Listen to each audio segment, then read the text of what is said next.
Schistosomiasis is a parasitic disease. It is caused by a worm. These worms produce eggs, and that's what the major disease of this parasite is. Pathology is produced by the eggs.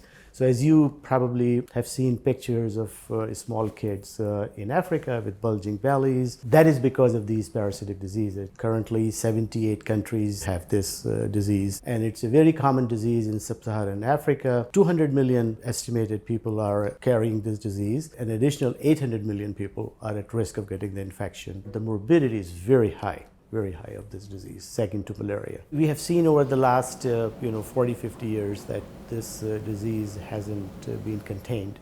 It's expanding, and people have tried everything. There's just only one drug which is available for the last 40, 50 years, and that's what people use.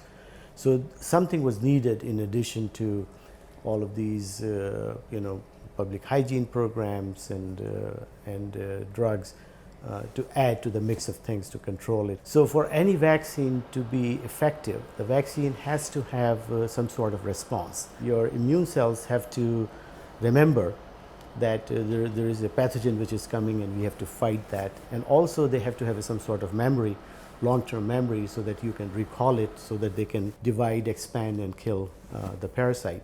So that's what we found, that the people we have vaccinated both in the US and in Africa, they have the memory response, both B cell and T cell based. So it is doing what it's supposed to do. But always remember that these trials are very small, 50 to 100 people. So now it has to go to thousands of people. So that's where we are moving into. You need to have expanded phase 3 trials, thousands, like 10,000 people over 10 years of safety. Then you get a license, but you get authorization to use it.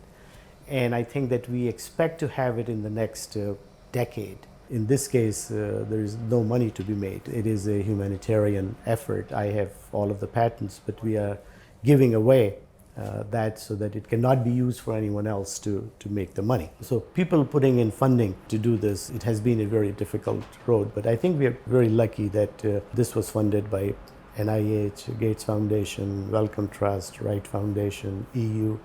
All of the different entities put in tens of millions of dollars to do these trials, and they're also committed to producing it so that it can be distributed at cost.